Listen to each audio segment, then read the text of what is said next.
Jesus, everything will be alright.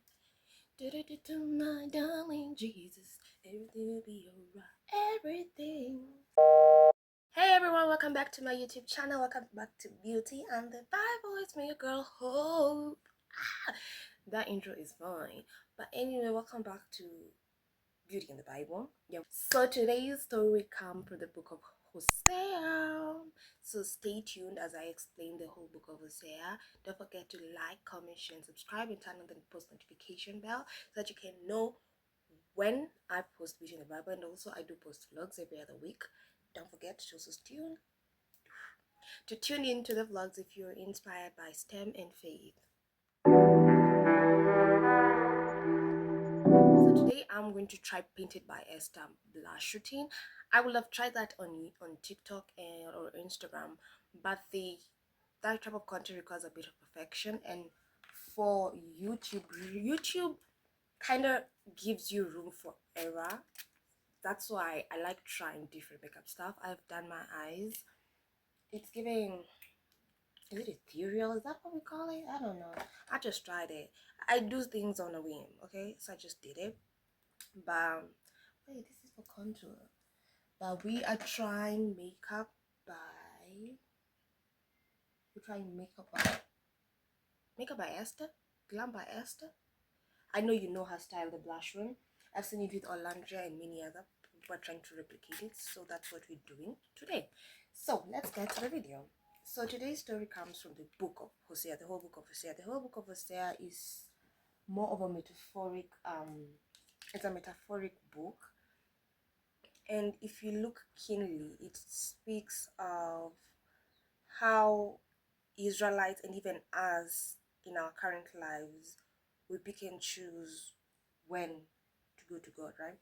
So this story centers a prophet, one of God's prophets. His name is Hosea. So Hosea is instructed by God to go marry Gomer. Gomer is a prostitute. Yeah, now imagine you, especially let's say for the men, if you're a man watching this, imagine you as a man, even women, imagine you being told to go marry.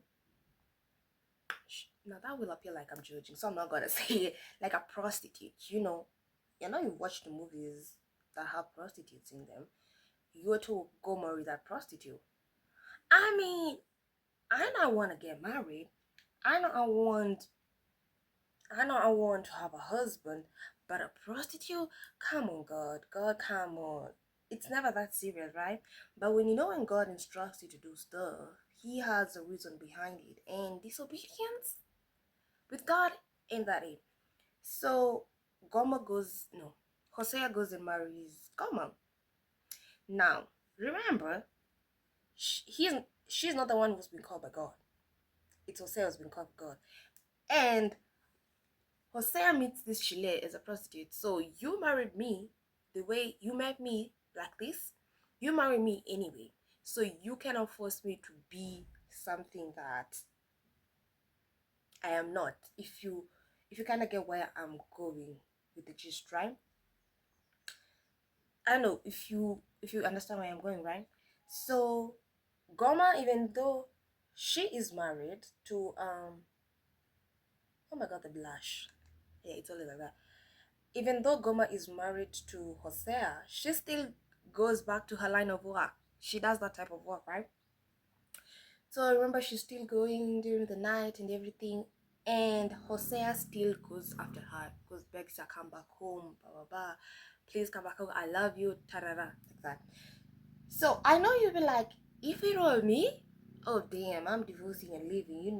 Why entertain such stuff? You have the option to leave. Why would you entertain something like that? I mean, let's be honest. Let us be honest. Who will entertain something like that? I am asking anyone who's watching here, who can entertain something like that? Can you? No. Because nowadays, if a man is late, not even late, if a man does not confirm a date on the day, that man is pushed to the curb. Like, bye, next. Imagine now that you chasing after a prostitute, you'll come back home, come back, and I can actually even hear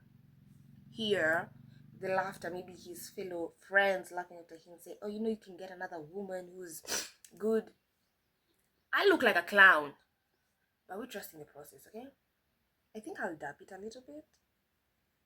We trust in the process, no? So even after that, he still trusted in God's plan. He still trusted in, okay, God told me to do this. He knows what he's doing. Can you guys hear me? I hope so. He knows what he's doing. He gave me the instructions I'll follow to the T, because God is a faithful God. But I think, and afterwards, this story, because let's be honest, the Israelites really, really questioned, why would you do this? Why would you do that? And it shows how Israelites lived.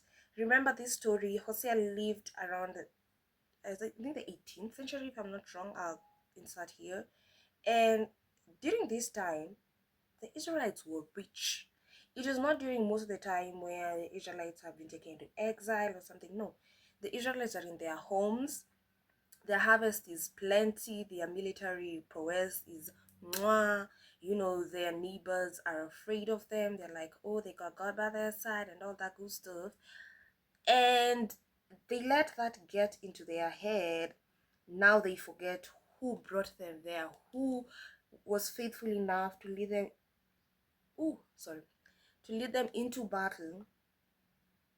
I really hate, people, there's a meme like, they do like that.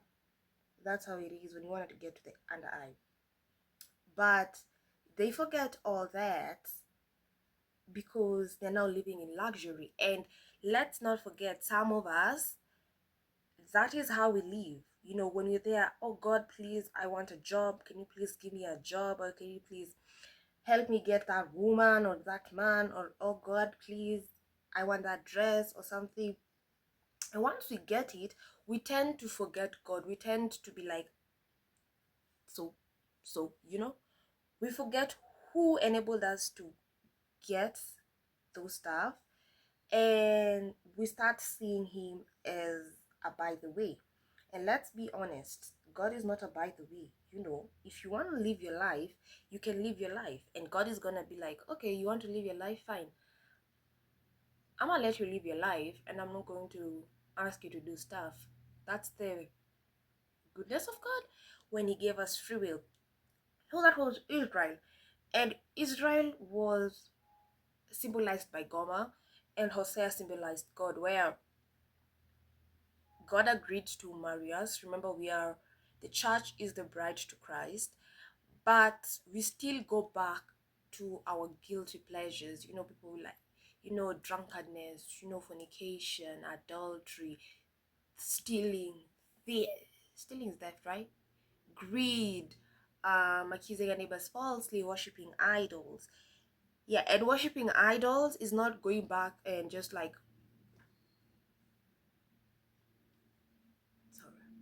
and bowing down to a creature. You can be worshiping yourself.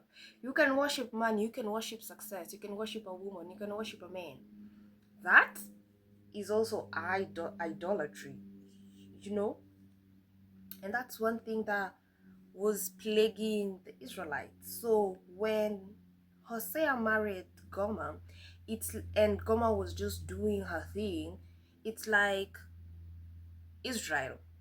Israel was also doing their thing, you know. And did Gomer have to continue with prostitution, in all honesty?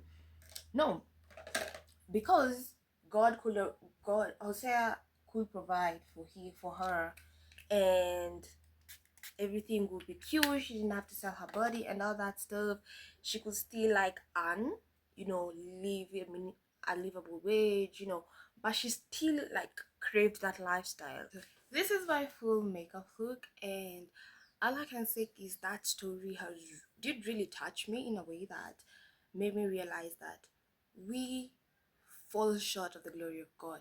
Such so much that the Lord had to um put a practical example for us, how disgusted we felt, how annoyed we felt, how disrespected us. If you read that story, you feel how Hosea was feeling, how Gomer treated Hosea. That was not cute.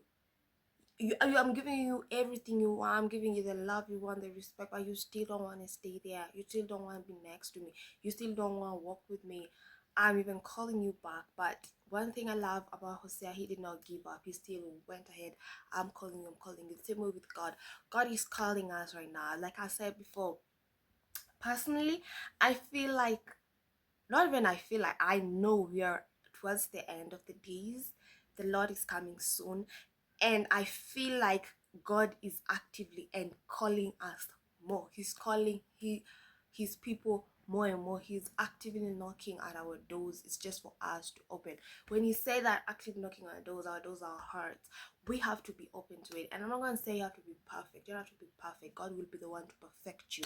Because currently, some of the convictions I used to get like 3 years ago, 2 years ago, are not the same convictions I'm getting right now.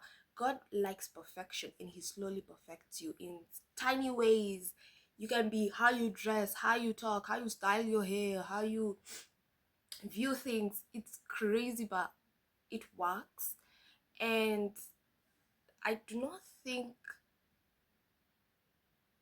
how do I even put it? And it's, we have to read our Bible. Let us read our Bible, because in all honesty, especially the past few days, yeah, you have to read your Bible, and you also don't be willingly ignorant about what is happening nowadays, because it's crazy how people can just talk, say, I don't like knowing about politics. Babe, politics affect you.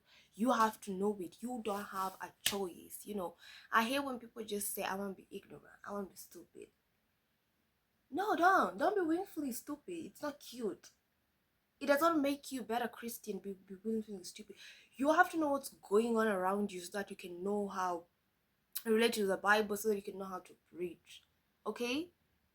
Anyway, that's the story of Hosea. And if you like it, I don't know, I want to try to do a bit more, because I've been reading the prophets.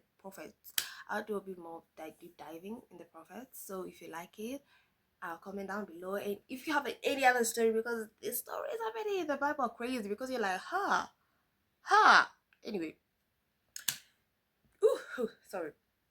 Yeah, leave a comment down below on the story you would like to hear.